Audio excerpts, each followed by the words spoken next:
Hey, everybody. Welcome back to the Son of a Blitch podcast. I am your host, George Blitch, and I just wrapped up an amazing chat with Romey Swanson. We've been in contact with each other for a little over a year now. I've been following all the wonderful things he's done. In that time, he moved from the Director of Conservation Strategy at the Audubon, Texas, to his new post there at the Devils River Conservancy, where he is the Executive Director. We dive into those a little bit and a lot of really his history of all the organizations, councils he's been a part of. He's done so many amazing things. He's been appointed to the Texas Farm and Ranch Lands Conservation Council by Governor Abbott here in Texas. He has been a proponent and a voice for wildlife education, sustainability, conservation for all sorts of different, critters and waterways. I mean, there's been a lot that he's done. We cover so much today, and we talk about his new website, the podcast that he's got kicking as well, and what he plans to do with that and where he plans to build it. So a lot of really great conversation. Romey is just a wonderful, wonderful individual, great gentleman, doing so much for the state of Texas, and really, I think, an inspiration for many people that can throughout the country on all the things that he's done, what he's doing, and the groups that he's a part of. So, without further ado, I hope you guys enjoy this wonderful conversation with Romey Swanson. Hey, Romey, how you doing today, man? Man, I'm doing great. Thanks, George.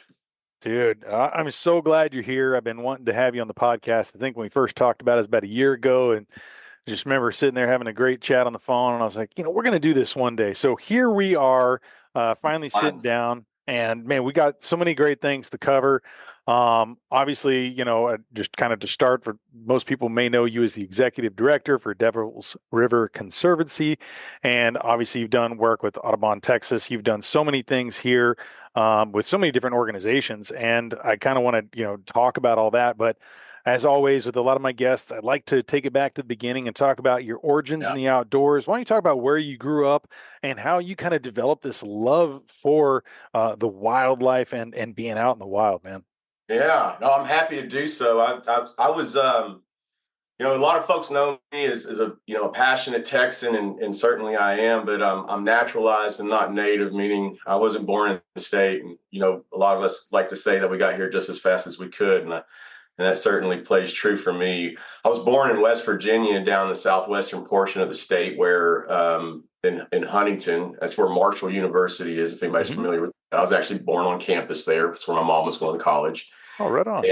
And grew up not too far away from there, on some somewhat rural land, in the hills and the foothills there. And my first connection to nature was really, I was blessed to be a part of this last generation where your parents pushed you outside and effectively said, don't come home until it's dark, and which was just fine by me. We had a creek that flowed right by the property, and we had some big open fields that were hay fields that also were lined in woods and stuff to kind of go get lost in. And that's where I found my very early connection to nature and wildlife. Just getting into that creek, flipping rocks, seeing what I could find, being very excited to come home and share discoveries with my mom and my younger sister. And that really sort of played through my early childhood. I wasn't blessed with a ton of friends. We didn't live close to folks, and we were very meager means growing up. So we didn't get to attend a lot of social activities. We did play little sports and stuff, but really it was, the creek was one of my best friends, and my bucket that I took with me, and whatever I filled it up with that day was kind of it.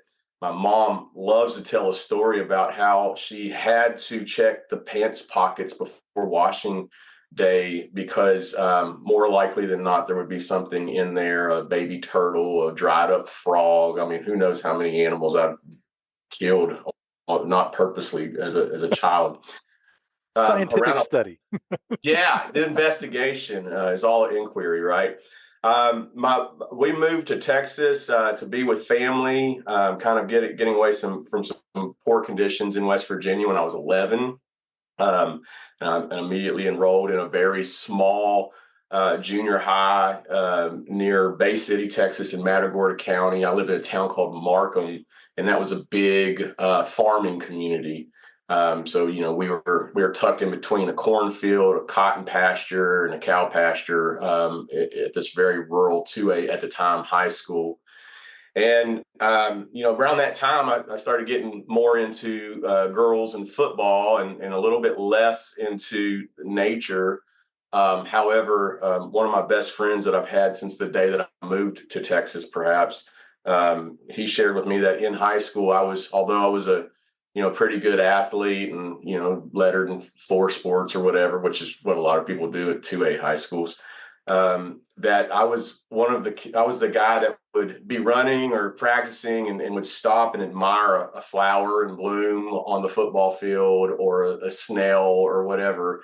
And I didn't really realize that about myself until he shared that with me recently, around a whiskey fireside chat. Mm-hmm. And but I really, got back into it whenever I found my direction in college. I kind of graduated high school, entered into college. I kind of thought I'd maybe, I was an athletic guy. Maybe I'd be into sports medicine. I'd always had a strong proclivity for science. I was looking at chemistry as a potential major.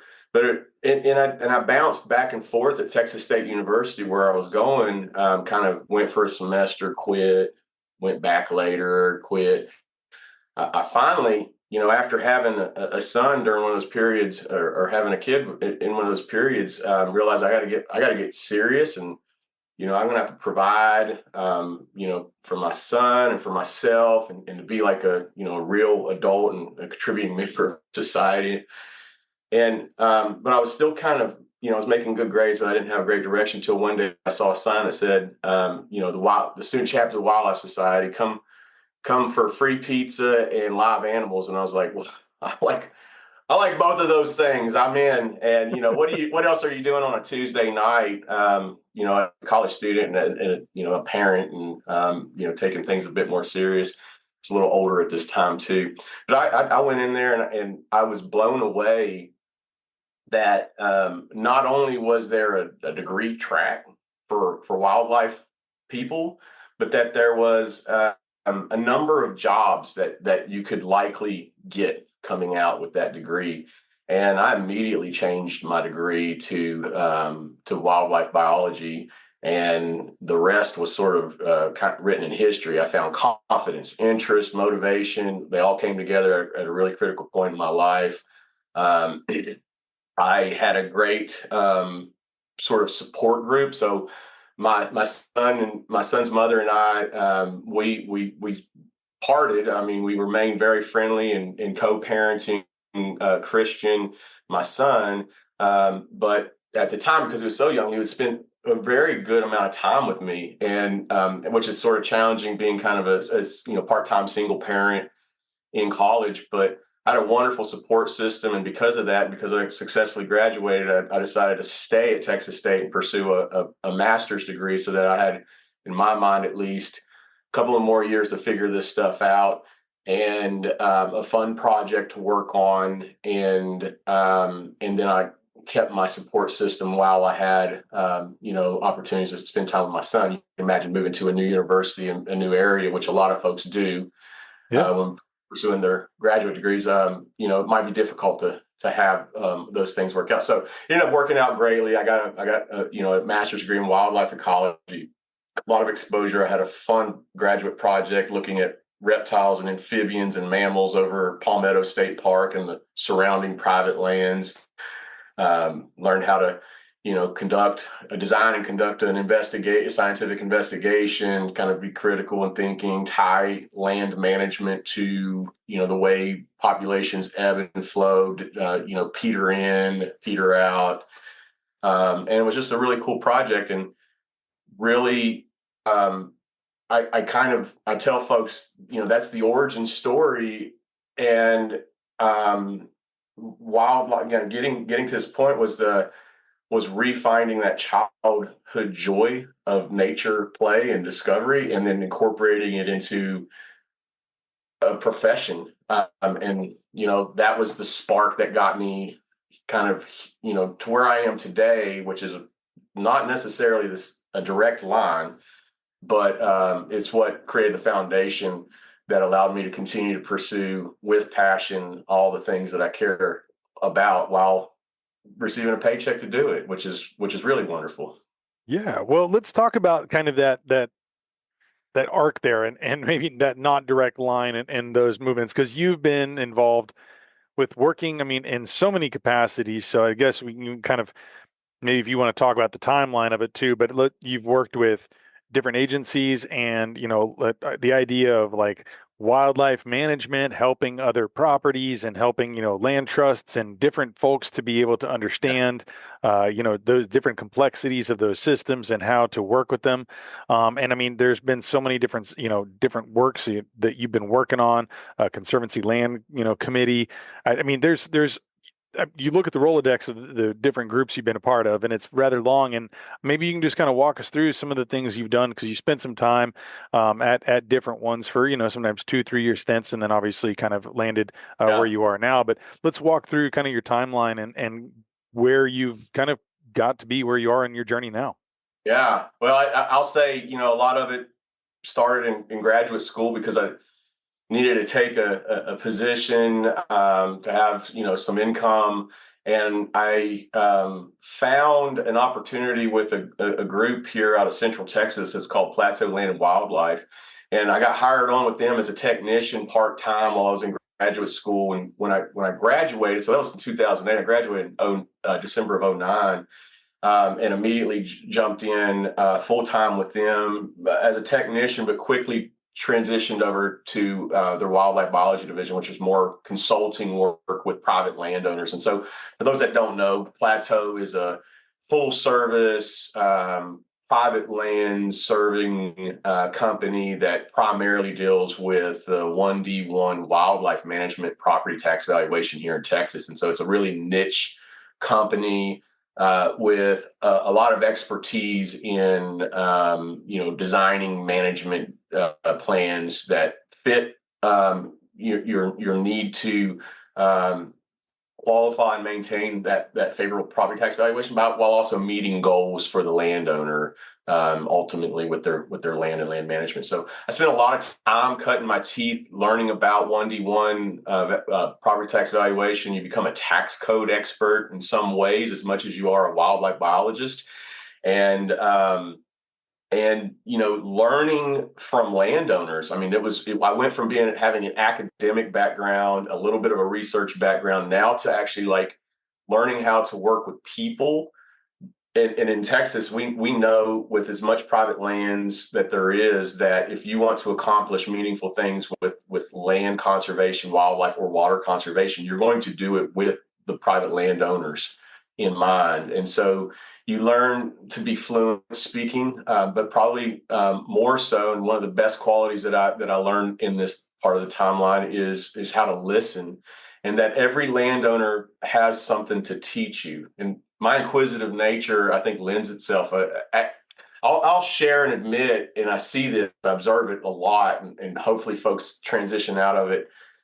You come out of school, or you come out of some sort of training, or you come out of your paradigm or background, and all you want to do is project your expertise, your knowledge, and that's great. But realistically, it's all academic, and land and people are so different from individual or parcel to parcel, that it's critically important to sort of listen and learn when to crank up, this tool, or promote that one, or when it's just best to kind of listen and let someone work through their rationale with you. And I got a lot of that. I mean, I calculated, I spent almost 8 years at Plateau Land and Wildlife before moving over to Hill Country Conservancy, the land trust. And in that 8 years, I probably worked on, somewhere in the 250 to 400 different properties across the state. And touched all. When I left, I was pretty much the traveling biologist, because I was the one that was most willing to just hop in the truck, go to South Texas and West Texas. I was expert in hill country in Central Texas, but I had a. You've been to West Texas, like you're going to fall in love with West Texas. You get out in those mountains. Same thing with the valley. The valley's got such like these incredible conservation gems down there, and some of the best remaining habitat is on those larger ranches in South Texas. Some of the most interesting diversity, or some of the best game and game management examples, of course. Sure. So that was an extension of an education for me. And but what happened with that is that a lot of, because you're working for a consulting group and a for-profit sector, I learned that relationships are so important, but a lot of these relationships I would characterize as single serve. We went there, we did a job, we didn't quite have a relationship most of the time. And I was becoming way more interested, and I was exploring what my foundational principles were. And I learned through reading and experience that I wanted to have longer, more durable relationships and have what I believe would be more meaningful impacts on landscape scale conservation in the state of Texas through private landowners. And that's when I started studying up on the land trust model, the conservation easement model, and did some research on that. And I found out what I originally had thought was a rich man's tax shelter game is actually one of the most important tools in the U.S. And Texas to accomplish long-term, meaningful preservation of well-kept properties. And that's kind of how I got motivated to jump over to the land trust community. And that's kind of the middle phase here. I worked over there at Hill Country Conservancy.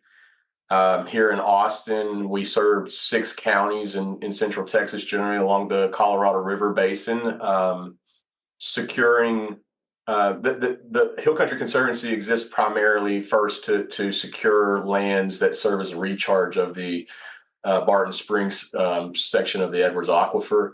And they've since have expanded that service region to include water quality lands upstream of Austin, because the Colorado River is the primary drinking water source for Austinites. And so I spent almost 3 years there. Another incredible stint working with private landowners. We closed a few thousand acres worth of conservation easements in half a dozen projects over those years. And then even after I left, they were, because there's it's lead generation and working through a year or 2 year negotiation of terms, because this is a legal instrument. And then you close the deal. So some deals were still being closed even after 2 or 3 years after I left that I had my fingerprints on. And just to help, the audience a little bit, a conservation easement is a legal instrument that typically a land trust can be a municipality or an agency, use with a landowner, a private landowner, and it's all voluntary.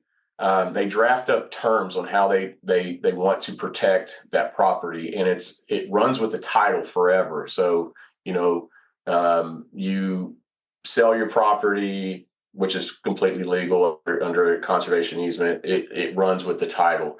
And so the terms of that legal document, which typically spells out that we're not going to, we're going to limit subdivision, we're going to limit development and impervious cover. You're typically maintaining all of your other rights to hunt, farm, fish, camp, enjoy your property and its aesthetic values.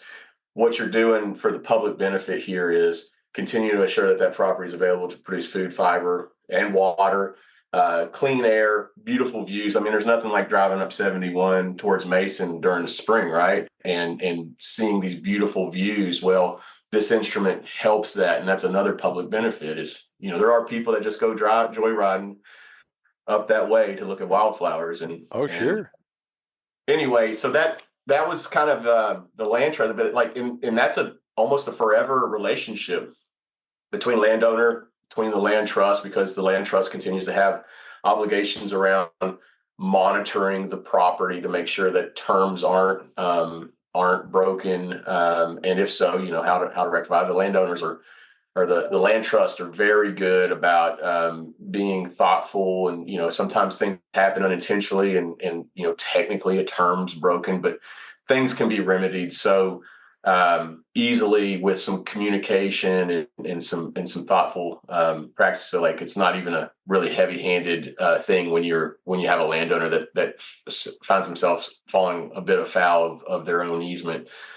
So that's Hill Country Conservancy, which is a wonderful shop. I still love working with them. I sit on their land committee to this day, even 6 years later after leaving, and I'm a part of a lot of their projects. I was recruited away from Hill Country Conservancy by the National Audubon Society around 2018 to serve as their state director of conservation for Texas. And this is an organization that many people would probably recognize, not to be confused with the Autobahn in Germany, the fast roadway or whatever.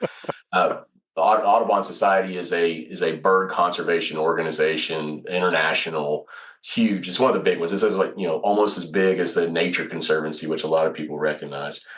I was brought in to take over their conservation services and delivery, strategic planning, and elements of like that. And I spent almost 5 years there before getting a phone call about coming over to the Devils River Conservancy, which focuses its work on the river, the Devils River, and the lands within the basin, the landowners and the municipalities and the people the communities that care about the river.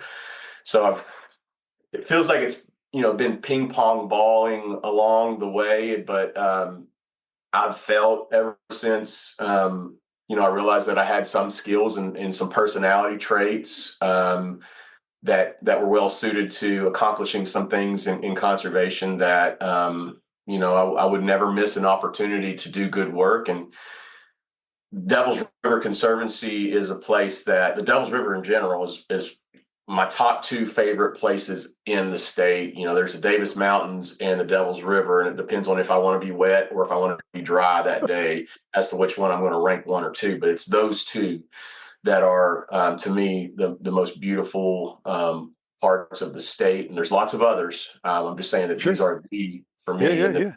There's like those two, and then there's a lot in the number two category because there's so many cool places. But that's kind of the arc from school, profession, what I've learned a little bit along the way, and I can deep dive into any of that, but I feel like I probably should hush and let you have some words here. No, this is great, man. I think it's important to building up just kind of the idea of the resume and what you're doing, because you have become a voice that people are looking to learn more about what they can do and be naturalists, conservationists here in the state. There's many examples of people that you and I have come across where we're learning from them. And I think, you're at that stage where people are going to be looking at you. I mean, they already have, and they're listening to you. Obviously, you're getting tapped to run these organizations. I mean, and you've been appointed before to, work with the Texas Farm and Ranch Lands Conservation Council by Governor Abbott here in the state of Texas. And I mean, we were just kind of talking before recording stuff. You were just up at the Capitol there yesterday. Why don't we talk about kind of maybe what you got going there and what's happening there? Maybe for people who aren't, really familiar with the Conservation Council, maybe give us a little insight into what that is and the goals thereof. Well, let's just first introduce the Texas Farm and Ranch Lands Conservation Easement Program. So this is a state funded program. It's been around for probably almost 20 years now. It originated in the General Land Office, and there wasn't a whole lot going on there. So there was a little bit of initial funding over there. They did a couple of deals while at the General Land Office, but it was an underutilized thing. And about 8 years ago, the legislature and Texas Parks and Wildlife sort of agreed that Texas Parks and Wildlife is probably a good place to house this fund and program because they have the expertise to review and to put together a review panel and a council that could scale the good work that had already been done. and the legislature began appropriating right at $2 million per biennium. So every 2 years we get a $2 million slug in that fund. And the purpose of which was originally to help leverage federal dollars that exist in the Farm Bill, and specifically through the Agricultural Conservation Easement Program administered by the NRCS, Natural Resource Conservation Service.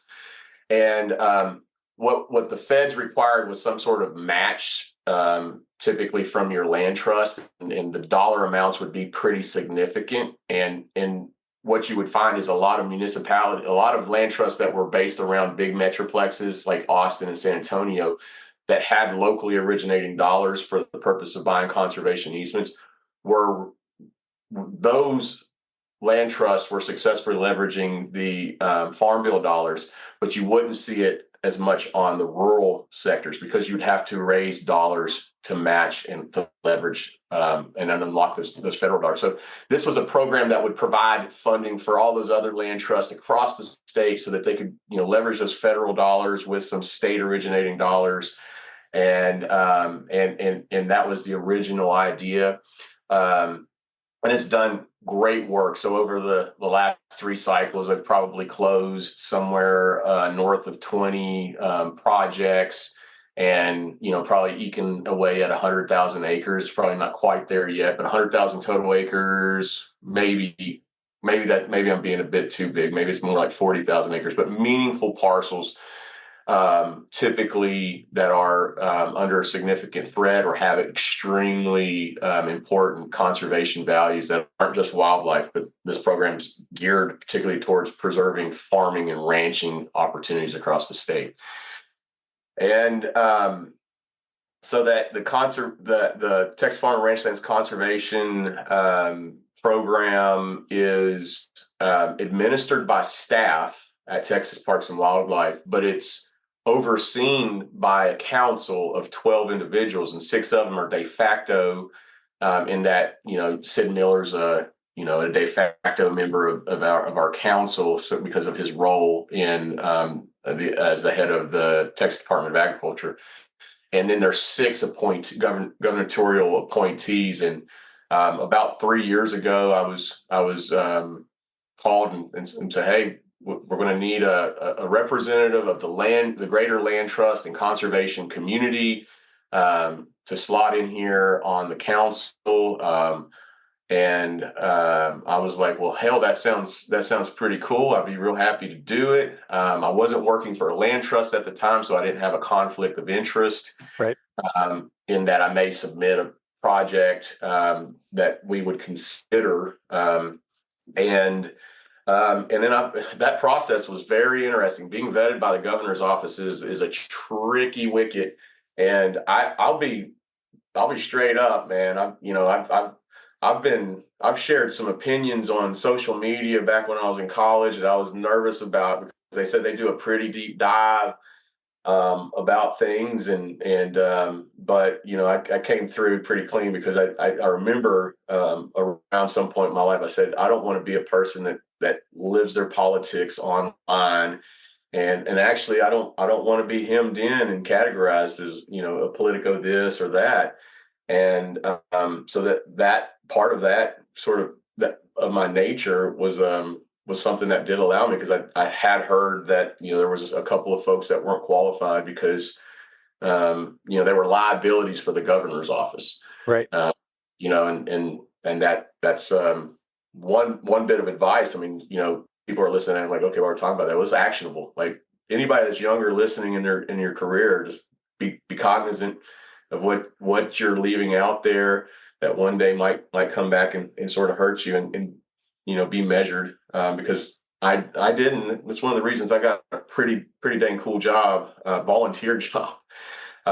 You mentioned yesterday, I was up at the Capitol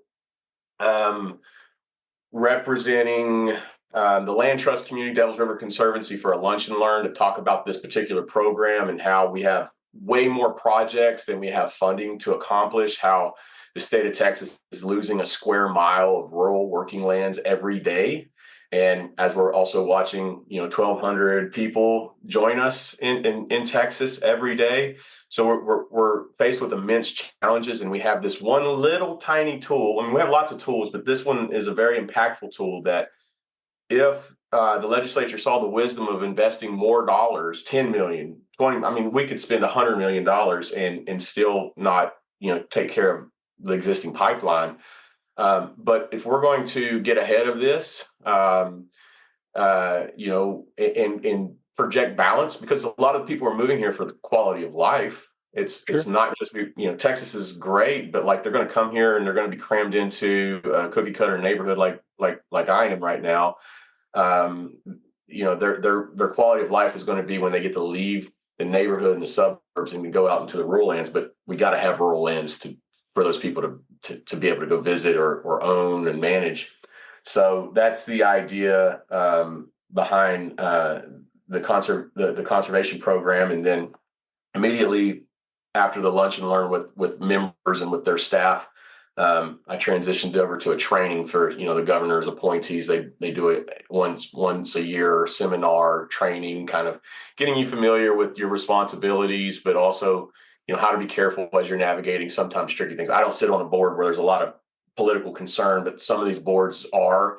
You can imagine people trying to influence the way you vote on things, the way you conduct meetings or influence other people. And so they want you to be very careful of that, which to their credit, they did a really good job of explaining it. And then also I got to, sit and see Governor Abbott for, talk to us for about 20 minutes and, 3 rows away. I thought that was pretty cool. I took a picture and sent it to Mom, and she thought I was pretty cool for that. And it's not every day that I've done. I've seen him once, rolling through one of the hallways at the Capitol. Hmm. Gave him a head nod. He doesn't know who I am. I mean, I worked with his staff, His of course, staff. Yeah. but it's kind of cool to have a little bit of a connection to your state's leader. So. Absolutely. Well, that kind of begs the question too. Do you see yourself at any point in time having some political aspirations of any sort? I mean, because and I ask that because I know that in a sense you are very involved with a lot of different agencies, different groups that, I feel like in a sense there is a kind of a political nature of that in a sort. So like, I was just curious, is there any way that you've ever thought about kind of having something where you take another level of involvement, or are you happy with the chair you're sitting in now? Let me tell you what. I don't know that I have it in me right now. I have had this. I have thought about this. Hmm. Where I don't think I'm particularly special, but I do recognize that within me I have an agreeable personality. I seek to hear as much as I try, or to hear folks as much as I try to tell or speak to folks, and I'm not always great at that, but I have this kind of rare combination of experiences, skills, and personality traits that may lend themselves to being somewhat influential, because we do. Just like I said, go up to the Capitol and you're trying to educate staff members of the House and Senate, and it's like you're spending so much time. It'd be so much easier if I had these relationships within the Capitol, and to kind of pop into the office and say, hey, we're gonna champion this bill, and we'd really like to have your support on it if you need anything from us, because you're a little bit more of a trusted broker at that point. We're coming in. We get to know some staff person typically, and we have a fairly good relationship with them. We may have a good relationship with some of the members, but that's one of however many hundreds of state representatives there are, and one of 60 or so senators.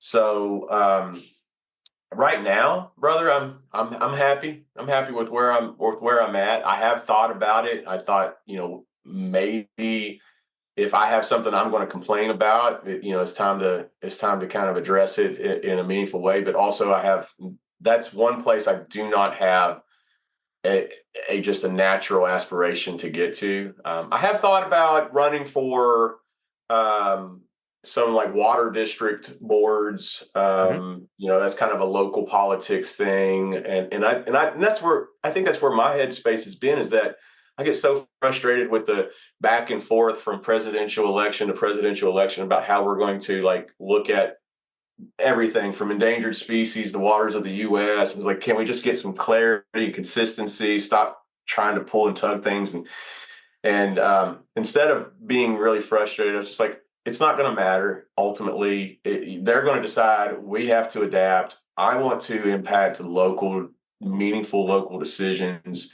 The state of Texas is probably about as far as I could envision having some influence, but here at the river authority level or the groundwater district, the county soil, water and soil boards, like those types of things are probably way more appealing to me in the Politico world than like a big office someday.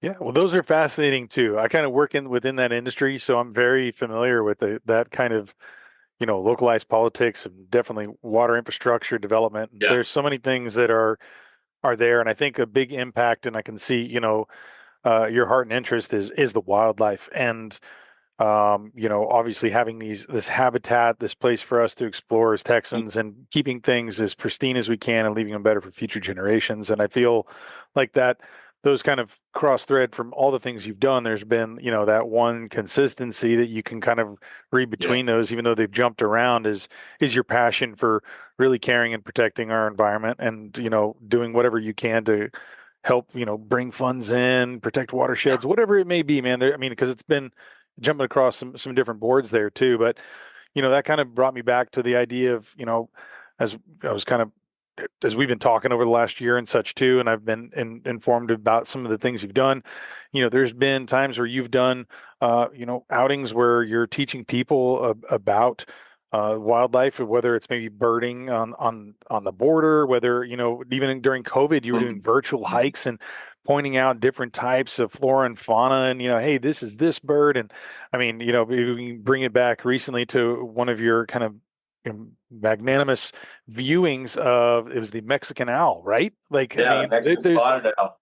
that Yeah. was amazing, man, just to hear you, because you and I were texting and you were like, I heard one last night, and then the next thing I see the next day, you were like, I saw one, and you have the picture. So it's like you got to Yeah. hear it and then see it. And, Yeah. why don't you talk to some of, the listeners about maybe some of those things you've been involved in your journey about helping to teach and explore with others, all the amazing things that our state has to offer. I I'm happy to, and that was another thing I learned about myself that I wasn't aware of until folks like you just now kind of shared with me, like, hey, when you made that post, like that resonated with me for whatever reason. It might have been something about a snake, and I started to receive, and this was the power of social media. Like, again, no politics on social Yeah, media. I may be trying to advocate for funding or this or sure, support sure. a bill here or there, but it's really to me been a platform of sharing what we have that's so special, and particularly in Texas, and then touting the ultimate managers, the landowners, and their role in stewarding our wildlife. I mean, Mhm. not everybody knows that wildlife is a public trust resource, that you and I have a shared interest in every animal out there. We don't necessarily own it, but we also do, and but it's the landowners, typically with the 95% private land state, that are managing the habitat. And so we have this really crazy relationship due to that. The landowners make the decisions on what's going to happen on that piece of property that they own, but that piece of property is where these animals that we all have an interest in reside and thrive in many cases. And the storytelling and the relationships and the trips, I try to focus on that, even though it's a birding walk. um, and people are there to learn how to use their binoculars or how to identify a cardinal and a bluebird and whatever else. um, they're when they go out with me, they're going to get introduced to a whole wide breadth of things that are going to interest them. And one of the funnest things that I do is I like to go have a talk with with like an Audubon group, like a local chapter. And I like to, man, if it's September, I like to talk about how I just got out of the field and shot a limited dove, and we're going to have a great night. And you can just you can hear it in the room, every clutching pearls, and then we get to have a really great conversation about Pittman Robertson and how sportsmen and sportswomen are funding, meaningfully funding conservation for decades in the U.S. And how hunters' license fees are such a critical, important part of the funding mechanism for our state DNR, Department of Natural Resources and Texas Parks and Wildlife, and that plays out across the U.S. We have this really beautiful model. And and sometimes I like to kind of rub their nose in it, but like what we don't have is a particular funding suite that came from that non-consumptive sector to accomplish the same thing. And I caveat that with, in Texas, there's numbers that would suggest that the local economic impacts from hunting and from non-consumptive ecotourism sources are about even. But the Texas Parks and Wildlife's wildlife division is about 95% funded by sportsmen, sportswomen, and not particularly so by non-consumptive users. And so we talk about duck stamps and how they can have duck stamps, buying hunting licenses, knowing that those dollars are going to be dedicated for these reasons. So I like to kind of talk about all sorts of things in every offering that we provide. We go out there.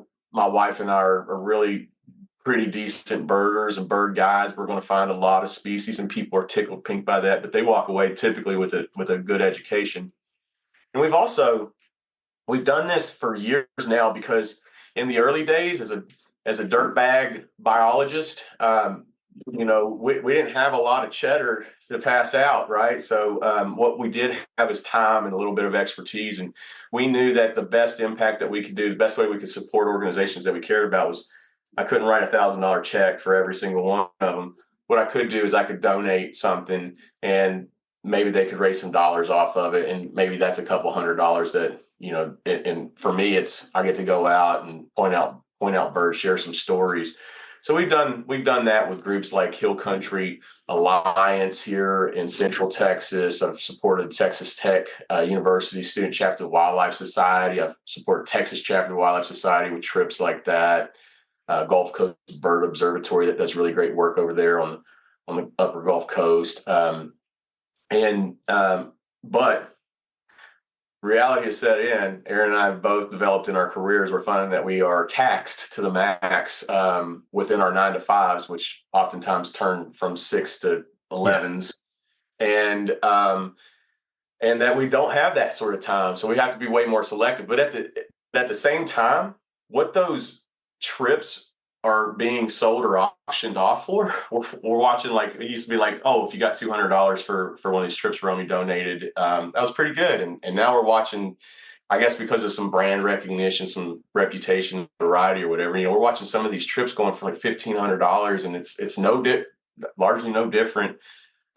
Maybe people are just willing to open up their checks for cool opportunities, which is playing out true. But like it's cool to see that the impact of that same offering has gone up, while at the same time we're not able to do as many of them. But we are now willing to write a $500 check every once in a while to a good group and maintain all of our memberships to all the land trust, Texas Land Conservancy, TWAs, that we really care about and support and want to be, supportive members of. So that's kind of where it's at. Now I've kind of moved over the last few years into, like, I really enjoy writing. That's where that social media has been this outlet for some of those vignettes. I developed an interest in a hobby in wildlife photography recently, particularly focusing on birds, reptiles, and mammals. And I love to pair, hey, I'm not a photographer by any stretch of the imagination. I'm pretty amateur, but I've gotten pretty decent. But I'm a person that knows how to use a camera, that spends enough time in the woods, that when they'll occasionally find something cool, and it's just worth sharing. And my best compliments have come back about not so much the photographs, but the stories, the quick vignette that's shared about, what it meant to me, and folks that are in my circle, lessons learned. And when you mentioned the Mexican spotted owl at the top of this question, that was a bird I was aware of. It's a resident of Texas. It exists year round in the high elevation mountains of far west Texas, known from the Guadalupes, known from the Davis Mountains. Mm-hmm. I spent years in the Davis Mountains looking for them, haven't found them. A couple times I've put some effort over in the Guadalupe Mountains, not found them, and I'm not like looking for them all the time. But when I'm there, I'm gonna keep an eye out for them and keep an ear out. And so when I finally found one, it just kind of was really cool to stop. It really, after enjoying the bird, taking some pictures, stop and on a 2.5 mile, 3 mile hike out of the back country of the Guadalupe Mountains wilderness back to where I'd parked. I was just sitting there, and that's what you do when you hike, is you think, you clear your head. And I was just thinking, like, gosh, I've been kind of pursuing this animal for like 12 years. And, who was I when I first even became aware of the spotted owl? And then it's a federally threatened species. And it's so cool to me that we have them in Texas in these two mountain ranges that are protected, but protected in very different ways. The Guadalupe Mountain National Park is a national park protected since the 70s and available for all of our use. But the Davis Mountains are protected through conservation easements, and those sacrifices that landowner stewards have made in preserving intact their ranches, and driven in large part by the Nature Conservancy, but equally in large part by generous ranchers. And so those birds are there, representing two very different ways of protecting land. And then you think about your growth arc, like we talked about at the beginning of this conversation. Who was I 12 years ago? Who am I now? And I'm just so thrilled that I walked away with a self-realization, and I've probably had lots of friends tell me that what's unique perhaps about me is that I lead with passion, kindness, and enthusiasm. Like it just, that's the prevailing thing. And so when you can inject that somehow into your walks, into your writing, into your videos or whatever, people hear it. And they listen, and if people are listening, then they can learn. And so that's why I think it's really important to be aware that those things are happening, even when they're organic and somewhat natural for you as an individual, and then to leverage it, because we in this field need champions that can have influence and impact, because we've got a lot of people in the general public and population that aren't thinking about these things, and they're going to be on the fence, and you don't know what to think or how to rank it in the order of all the things that they got to care about. And so just being available and having some platform, and I don't have a huge amount of reach or anything, but the people that know me are going to learn, and they're probably going to tell other people, and those people may come learn from me, or they may learn, through the telephone game, what we're doing, what we need, and how we kind of maintain all of these incredible qualities of Texas that people love, which I think are largely driven by our land, our waters, and our wildlife. Well, well said, man. And kind of talking about that idea of having like a platform of where people can learn more. You've got your social media channels, and we'll tag those here in a minute, but you've got your website and you've got a podcast that now you're putting out. So now you have another level of sharing and being a conduit to this information, of really helping to educate people, enlighten them, and entertain them as well throughout the process, because you have that ability, and I'm sure a lot of your guests will as well. But to kind of shine the light on some of those things that maybe people are aware of, or maybe they're not. So let's kind of talk about a little bit about what you want to accomplish with your website, with your podcast, and maybe kind of just give people a little bit of 101 on what they got coming, because these are kind of something that's kind of been formatted with your site that you've had before, but you've kind of had a relaunch and things too. So let's maybe talk to people there, tell them where to go and what you got kicking. Yeah. So, I mean, the website is going to be kind of a future hub of all of my creative offerings, I suppose you could say. And that's www.moderntexasnaturalist.com. And I've had that website for a number of years. There's been two iterations. There's about to be a third. The first one was a lot of fun. I learned, I built that thing myself, so it was a hack job, but it was a great outlet for just writing blog posts, sharing photographs from, this point and shoot camera I had, and telling. It was the beginnings of telling these stories. And I let that one fall apart. I had a couple of years ago taken on a passion project, where I intended to find every reptile and amphibian in the state of Texas and photograph them. And I wanted to share, blog stories while doing that project in 2021. And so I had a friend help me rebuild my website as an outlet, and then I never wrote anything. It was just kind of like, oh gosh. I mean, I put a couple of things on there, which actually turned into a magazine article for the Texas Parks and Wildlife magazine about the project. But I wasn't consistent on it, and that's the one that's still active right now. But because of starting to understand the impacts of creativity and injecting learning into that creativity with social media, I started to understand, like, okay, like, man, I gotta do some things. I have some things tickling my mind. I wanted to do a podcast because there's guys like you, and like I mentioned earlier, Ed Robertson's been a big inspiration for me with the Mountains and Prairies podcast. Like, I want to highlight my peers and my colleagues across the state while investigating really interesting concepts and stories around wildlife conservation and management. And so I started to realize, like, okay, this is going to keep bothering me until I do it.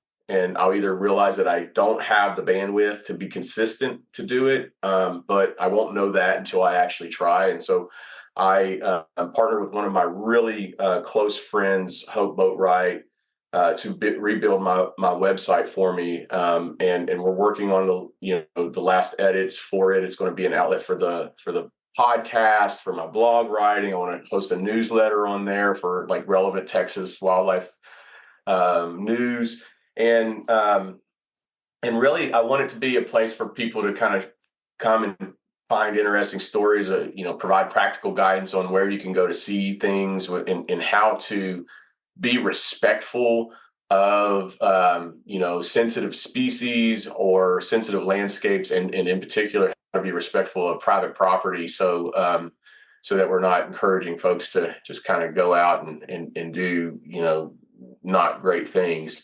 So I want to project a lot of these sorts of things. And I'm a dude that has such a strange Venn diagram of networks. I both belong and don't belong to many. I'm a hunter. I'm an angler. But I don't know that my hook and bullet friends are gonna just say, like, yeah, Romey's just another one of us good old boys. They probably would.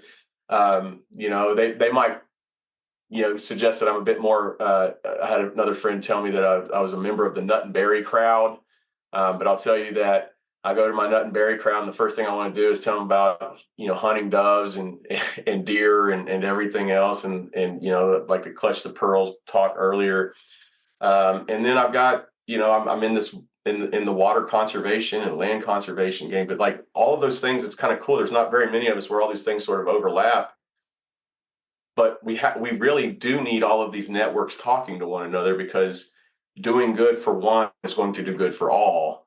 And as the saying says, is the rising tide can't float all boats. And that's where I think the my opportunity exists, is that I do have all these different kind of networks, whether or not I belong squarely in one or the other or not. It doesn't matter that I do have some influence and reputation amongst them, and so I can for the water crowd, look at a problem through a wildlife lens, or its connection back to the land, and hopefully pull the curtain back a little bit for them to understand that too, and think a little, perhaps sometimes innovatively, or be aware of models that work in one system that could potentially be applied to another system. And but also, it's self-serving. I'm I have a lot of joy from sharing stories from the field, from acquiring. I mean, I'm at heart a wildlife dirtbag. Like I just am. Like if I could live in a van down by the river and take pictures and walk trails every day and sustain a living, I would probably do that. And because my day job and a lot of my responsibilities as a husband and owning a home and things like that, like all of these are ties keeping you out. That's why I try to make sure that I preserve time to scratch the itch, which is always there, which is to be a dirtbag biologist and being on the ground, staining my clothes, getting grass stains on the knees, and being dirty and mucky, um, and that's just the way it's going to kind of keep going. Folks get confused and think that that's my day job. It's not. I give up all the things that you do, that other people do after hours to go do this, and I'm eating my own cost. A lot of times I'm sleeping on the ground because I can't afford to stay in a hotel every time I travel. Um, and I love it. I absolutely love it. No, and I mean, I'd be right there next to you, the camping spot right next to the river, man. I mean, if we got to go and explore and do this all day long, and it that's like a dream, right? It's like, Yeah, does somebody want to sponsor Romey and George going around? And yes, somebody does. yeah. Write us in. We'll do whatever paperwork. I mean, even But for a month, we'll do it, baby. yes, exactly. You need a book out of it? We can do that. Right. That's right. We'll do some podcasts. But like that is, I think it's very important because when you're out there and you have that connection with the earth, when you're going and seeing all these amazing species and you're seeing all these beautiful places in the state. I mean, I brag about our state all the time when I talk about other folks and, oh yeah, Texas, and you can be whatever it is they're going to say after that statement.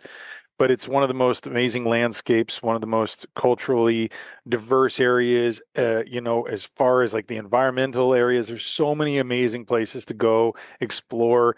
You mentioned, some of your favorites there already, and there's so many that are yet to be discovered by both of us, I'm sure, and species as well. And so that richness that of kind of exploring that culture and seeing what we have as far as our resources here can only lead to the paramount decision to want to make sure we're protecting them and that we are conserving these for other people to have these exact same experiences that you and I Yeah. are, talking about with such passion and vigor and desire to get out there and have more of it. And people I've Yeah. interviewed, it's the same thing, man. It's like we just we love this, and if you could get paid for it every day, we'd be doing that, and it wouldn't maybe be what we're doing in our day-to-day jobs. But I think what you're doing and kind of what I'm doing in a sense is what we're kind of being conduits for that information for other people to learn, explore, be educated, and see what they can do to get out there and enjoy it, and also leave it better for future generations. As Well far as said. that kind of wrapping that into the my final question here for you is, with all that you've done and all the things you've been a part of and your passions and your history here, I was curious about how you particularly viewed your own legacy in a professional and a personal setting. Obviously, fatherhood, being a husband and, family man in there too, but also in all the work that you've done, the organizations you've been a part of, still a part of, boards you sit on. And what is it that how do you view your own legacy, and what is it that you hope to leave behind by your fingerprints in the mud here? Yeah. Thank you. That's such a wonderful question, and really kind of a hard one to grapple with for a person that, I'm only 42. I don't think tons about legacy, but if I was pursuing something that I wanted to be remembered for, it would probably be the message that we are a part of and not apart from nature. And I think that we there's a lot of writing about biophilia, or this innate connection people have to the outdoors, and it's more intense in some than others, but it should be present in all of us. And just to kind of like have the awareness that it exists and that our decisions ultimately impact the future. And um, your buddy and my friend Doug Duran, he says it very well. What we have today is not necessarily ours. It's what we're borrowing from our future kids, grandkids, and generations.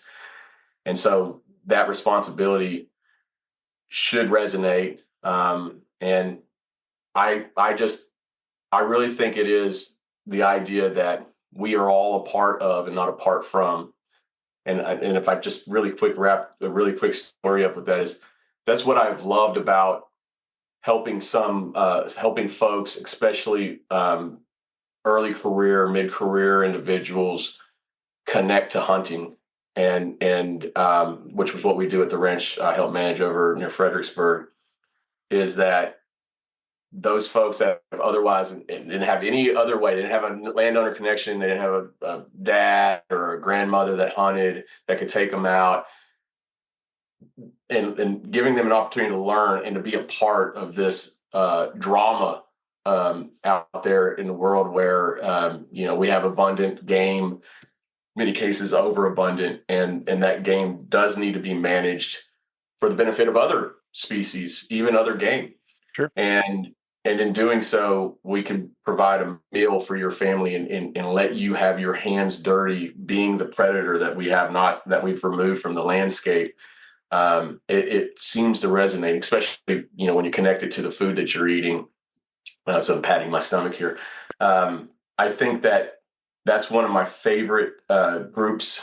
And we're not hitting huge scales, but like a couple of dozen people at this point have been through our program. With we partner with Texas Parks or Texas Wildlife Association's Adult Learn to Hunt program, and seeing that light bulb moment for a lot of folks of, hey, I came here today, not having a real strong connection to the land, and then I'm leaving with a belly full of venison and acting as a predator on a landscape on a property that is desiring to manage for conservation purposes and gains.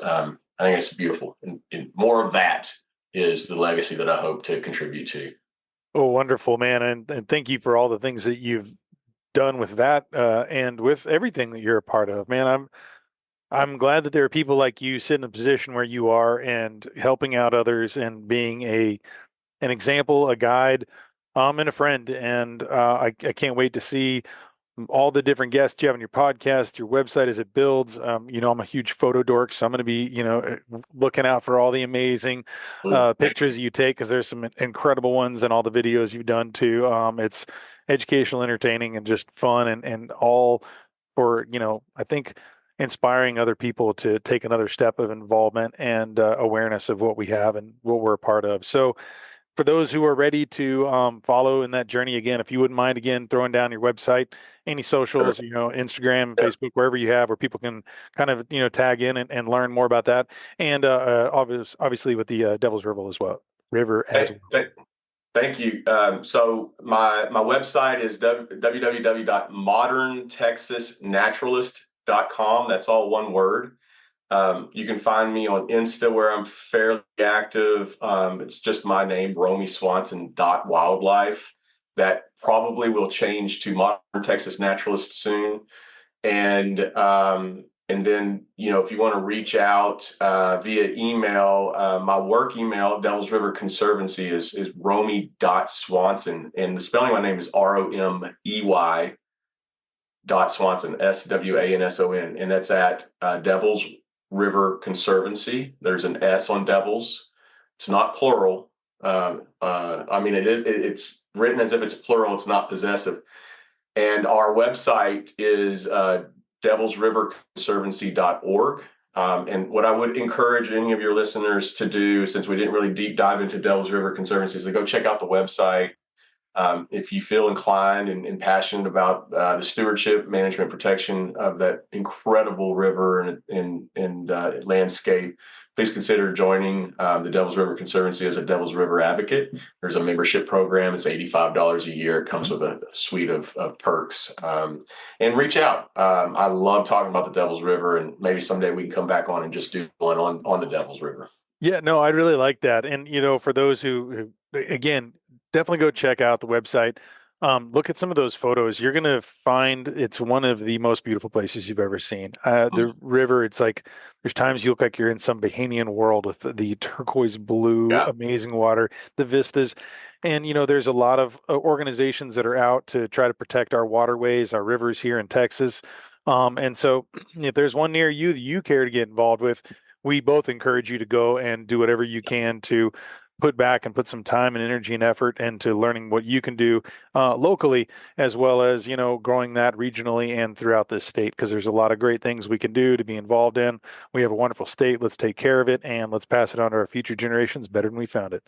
Romey, thank you for coming and joining. I look forward to our next time, because this is just one of many times I get the feeling we're going to be chatting like this, and we got to do this in person sometime soon as well. All right. Yeah, I love it. Thank you, brother. Appreciate Thank it. you. All right. You take care, bud. Bye-bye.